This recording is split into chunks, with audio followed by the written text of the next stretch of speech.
अस्सलाम वालेकुम दोस्तों, कैसे हैं आप? उम्मीद करती हूँ खैरियत से होंगे, ईमान और सेहत की बेहतरीन हालत में होंगे।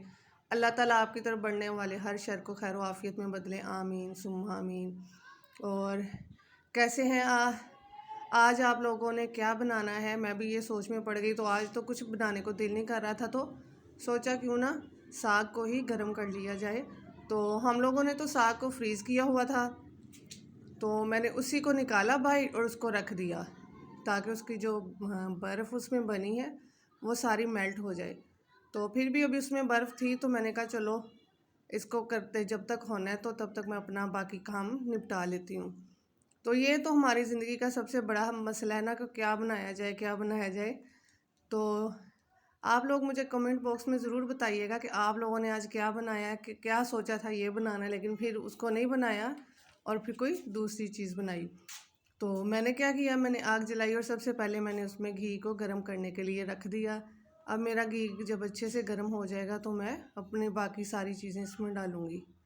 तो हम लोगों ने जब ये साग बनाया था तो इसमें हर चीज़ को ऐड कर दिया था। इसमें लहसुन, अदरक, मेथी, पालक, नमक, मिर्च, हर चीज़ को हम लोगों ने इसमें ऐड किया हुआ है, तो हमें इसमें ज़्यादा चीज़ें डालने की ज़रूरत नहीं है। तो मेरा घी गर्म हो गया था। अब मैं इसमें प्याज डाल रही हूँ। तो प्याज को हम लोग डालेंगे। मैंने प्याज को काट के धो के रखा हुआ था, तो इसलिए मैंने प्याज को डाल दिया। अब प्याज को सोते होने देंगे, थोड़ी देर के लिए इसको पकने देंगे ताकि हमारा जो प्याज है वो थोड़ा सा नरम हो जाए। आपने इसे ब्राउन नहीं करना, थोड़ा सा नरम रखना है। मुझे थोड़ा सा नरम प्याज इसमें पसंद है, लेकिन आप लोगों को जैसा पसंद है आप वैसा भी बना सकते हो। मेरे पास यहाँ पे स्प्रिंग अनियन यानी कि सब्ज़ प्याज भी है और सब्ज़ मिर्चें कटी हुई हैं, तो मैंने उसमें वो ऐड नहीं करनी क्योंकि वो हम लोगों ने ऑलरेडी इसमें ऐड की हुई हैं। तो इसमें नमक, मिर्च, हर चीज़ जो है वो हमारे टेस्ट के अकॉर्डिंग है, तो मुझे इसमें कुछ भी ऐड नहीं करना। सो मैंने इसमें अपना साग ऐड कर दिया है। और साग में आप लोगों को नज़र आ रहा होगा कि साग में अभी भी मिर्च है, वो बर्फ़ है। तो ये आहिस्ता आहिस्ता हमारी जो बर्फ़ है वो मेल्ट हो जाएगी। मैं इसको एक दो बार टर्न कर दूंगी ताकि इसको थोड़ी सी हीट मिले और इसका जो कुकिंग प्रोसीजर है वो स्टार्ट हो जाए। इसको एक दो बार टर्न करेंगे ये ताकि अच्छे से इसमें हीट जाना शुरू हो जाए। और आप लोग मुझे बताइएगा कि आप लोगों ने रमज़ानुल मुबारक की कितनी तैयारियां शुरू की हैं। कुछ लोग तो ऐसा भी करते हैं जो रमज़ानुल मुबारक से पहले ही घर की सफाइयां करना शुरू कर देते हैं, क्योंकि फिर रमज़ानुल मुबारक में जब आपको रोज़े में ज़्यादा टाइम अपनी इबादत को देना होता है। तो मैंने आपको बताया था कि मेरे पास ये स्प्रिंग अनियन है। मैंने जब हमारी सारी बर्फ़ मेल्ट हो गई, थोड़ा सा पकाया, फिर इसमें मैंने अपने ये सब्ज़ प्याज डाल दी, सब्ज़ मिर्चें डाल दी। इनको थोड़ा सा मिक्स करके तो मैं अब इसको दम पे थोड़ी देर लगाऊंगी। ये इस टाइम पे इसलिए मैंने डाला था क्योंकि इसमें से फिर बहुत अच्छी खुशबू आती है। जो हमारा जो सब्ज़ प्याज है इसकी अपनी एक मखसूस खुशबू है जो बहुत ही अच्छी लगती है खाने में। फिर उसके बाद मैंने धनिया डाला और मैंने उसको उतार लिया। फिर मैं गई अपनी चची के घर, क्योंकि साग हो और साथ मकई की रोटी ना हो ये कैसे मुमकिन है। तो मुझे तो मकई की रोटी बनाना नहीं आती। फिर मैं अपनी चची के घर गई और मैंने उन्हें बोला कि आप हमें मकई की रोटी बना के दें। तो ये देखेंगे हमारी चची जो है वो हमें मकई की रोटी बना के दे रही हैं। इसके लिए उन्होंने गर्म पानी लिया और ये मकई का आटा लिया। कुछ लोग चची ये भी बता रही थी कि कुछ आटा ऐसा होता है इस किस्म का होता है कि वो ठंडे पानी के साथ भी अच्छा बन जाता है, लेकिन कुछ मकई के आटे की किस्म ऐसी होती है कि उसको गर्म पानी के साथ आपको बनाना पड़ता है। तो ये देखें चच्ची उसको कैसे गूंद रही हैं आटे को, एक हाथ से उन्होंने ऐसे इसको गूंदते जाना है, गूंदते जाना है। ये बहुत मुश्किल प्रोसीजर है, बहुत मुश्किल काम है मकई की रोटी बनाना। ये हर एक को नहीं बनानी आती, मुझे तो नहीं आती लेकिन बहुत से लोगों को आती है। अब ये देखें चाची हमारी कितने मज़े से बना रही हैं, अल्लाह उनके हाथों को सलामत रखे। आप लोग भी बताइएगा कि आपको साग मकई की रोटी के साथ खाना पसंद है या गंदम की रोटी के साथ। मुझे तो साग चावलों के साथ खाना भी बहुत पसंद है, कभी आप लोग ट्राई कीजिएगा, बहुत मज़ा आता है। लेकिन जो हमारे बड़े हैं वो मकई की रोटी के साथ खाना ज़्यादा पसंद करते हैं। तो ये देखें हमारी चच्ची कैसे बना रही हैं। ये अब इसकी पार्टीशन कर ली, थोड़ा सा उन्होंने एक साइड पे ले लिया। साथ साथ चच्ची मुझे ये भी बता रही थी कि उनकी अम्मी ऐसे बनाती थी कि उनके हाथ रोटी के ऊपर से हटते भी नहीं थे और उनकी रोटी भी बड़ी होती जा रही होती थी, और साथ में वो इतनी पतली सी, जैसे गंदम की रोटी पतली बनती है, अच्छी बनती है, ऐसी उनकी रोटी बन रही होती थी। तो हमारी माँओं के हाथों में तो वैसे भी बहुत जायका होता है। अल्लाह ताला सबकी माँओं को सलामत रखे। और ये देखें, अब ये कितना मुलायम सा दिखने में भी आपको मुलायम नज़र आ रहा होगा ना। उन्होंने जैसे हम लोग दूसरे आटे को गूंदते हैं, इसको इस तरह गूंदना पड़ता है, इसको हम लोग दूसरी तरह नहीं गूंदते।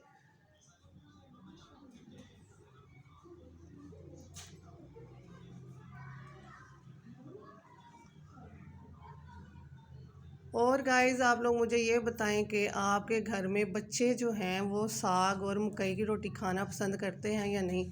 मेरे मियाँ को तो साग बिल्कुल नहीं पसंद। वो कहते हैं कि मुझे तो इससे स्टमक प्रॉब्लम हो जाती है। वो साग को बिल्कुल भी लाइक नहीं करते। ये तो हम लोग हैं, मैं हूँ, मेरे फूफा जी, वो तो हम लोग कहते हैं भाई आज हम साग बनाएंगे तो मज़े से खाएंगे। हमारे तो बच्चे भी बहुत शौक़ से खाते हैं। और ये बड़ों के लिए तो मकई की रोटी और ये बन जाएगा साग।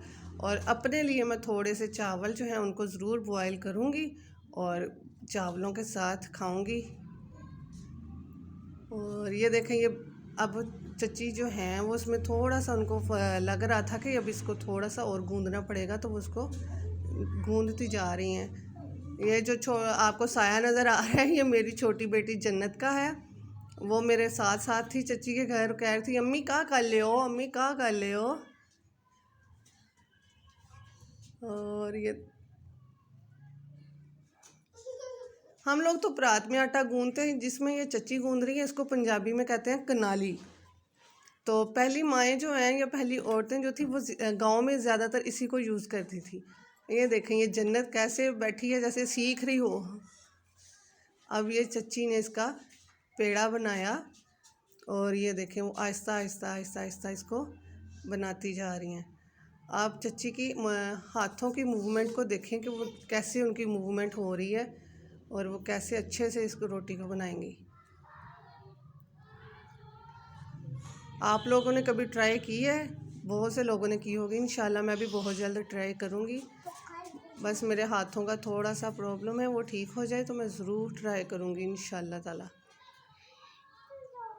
ये हल्का हल्का सा पानी लगाते जाएंगे। देखा, जैसे हम लोग गंदम की रोटी बनाते हैं तो उसके लिए हम लोग खुश्क आटा यूज़ करते हैं, लेकिन इसके लिए हमें पानी यूज़ करना पड़ेगा।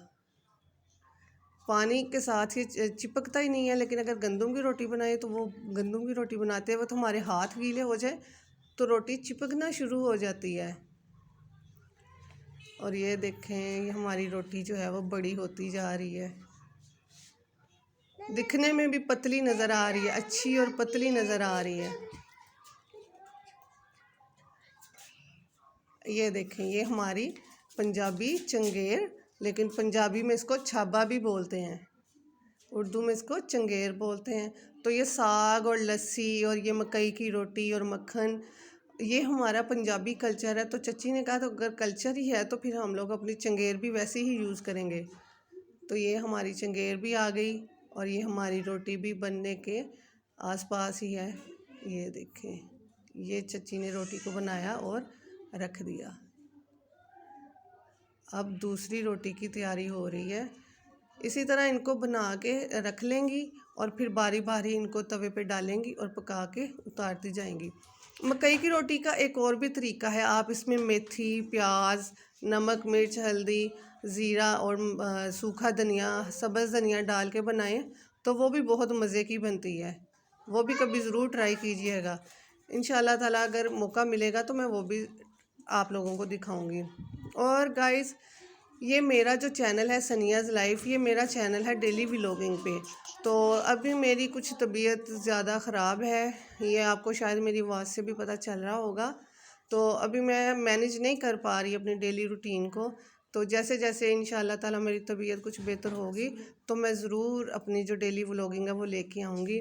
मुझे आप लोगों की, अपने सब बहन भाइयों की, दोस्तों की दुआओं की ज़रूरत है। काइंडली मेरे लिए दुआ कीजिए। ख़ास तौर पे अब रमज़ान मुबारक का महीना आ रहा है, उसमें तो अल्लाह ताला सबकी दुआएं कबूल फरमाता है। तो मेरे लिए ज़रूर दुआ कीजिएगा कि अल्लाह ताला मुझे मेरी ज़िंदगी तंदुरुस्ती अता करे, ताकि मैं अपने बच्चों की खुशियाँ देख सकूँ और अपनी ज़िंदगी को सुकून से जी सकूँ। और ये देखें, हमारी चच्ची दूसरी रोटी बनाने के आसपास हैं और वो भी बनने वाली है। और अब तो आ रही हैं गर्मियाँ, रमज़ानुल मुबारक भी शुरू हो रहा है, गर्मियाँ भी आ रही हैं, तो शॉपिंग भी करनी है, ईद की शॉपिंग भी देनी है और ईद भी देनी है। ये देखें गाइस, हमारी रोटी बन गई और हम लोग चच्ची ने हमारी रोटी ऊपर डाल दी तवे पे। और ये देखें कितनी प्यारी बनी है, गोल मटोल सी, ठीक है ना, पतली सी। तो अब जब हमारी ईद आएगी तो हम लोगों को शॉपिंग भी करनी पड़ेगी, बहनों को भी देनी है, अपने लिए भी चीज़ें लेनी हैं, बच्चों के लिए भी ख़रीदनी है और रोज़ा भी रखना है और घर आके इफ्तारी भी बनानी है। वो कितने मुश्किल टास्क आने वाले हैं हमारे लिए। अल्लाह ताला सबको ज़िंदगी तंदुरुस्ती अता करे, ताकि वो अपने जो रहमतों और बरकतों वाला महीना है इसको फुल इंजॉय भी करें और अपनी बरकतें भी समेटें, इसकी रहमतें भी समेटें। और एक दूसरे के लिए दुआ ज़रूर कीजिएगा, खसूस बिलखसूस हमारे फ़लस्तीन के मज़लूम मुसलमानों के लिए, कश्मीर के मुसलमानों के लिए अल्लाह ताला उनको आज़ादी नसीब करे। आमीन सुम्मा आमीन। अपने मुल्क के लिए ज़रूर दुआ कीजिएगा, अल्लाह ताला हमारे मुल्क के हालात को बेहतर कर दे। हमारा मुल्क दिन ब दिन महंगाई की तरफ जा रहा है, इतने मुश्किल हालात हो रहे हैं, इंसान को समझ ही नहीं आती कि अपना हम लोग गुजारा कैसे करें। चले, अल्लाह का शुक्र है, हाँ हमारे जो अल्लाह ताला का लाख लाख करम है हम लोगों पे कि हम लोग 3 टाइम खाना खाते हैं, पेट भर के खाते हैं। तो दोस्तों, मेरे चैनल का नाम है सनियाज़ लाइफ। काइंडली मेरे चैनल को सपोर्ट कीजिए, लाइक शेयर सब्सक्राइब कीजिए और हम बेल आइकन को ज़रूर प्रेस कीजिए, ताकि मेरी नई आने वाली वीडियोज़ का नोटिफिकेशन आपको रोज़ मिलता जाए, ठीक है। और ये देखें, हमारी रोटी जो है वो पक के तैयार हो रही है, तो हम लोग इसको इंजॉय करेंगे अपने मक्खन के साथ, साग और मक्खन के साथ, लस्सी के साथ, ठीक है। और आप लोग भी इंजॉय कीजिएगा, अपने घर में ज़रूर बनाइएगा, खाइएगा और अपने कल्चर को याद कीजिएगा। तो अल्लाह हाफिज़, बाय बाय।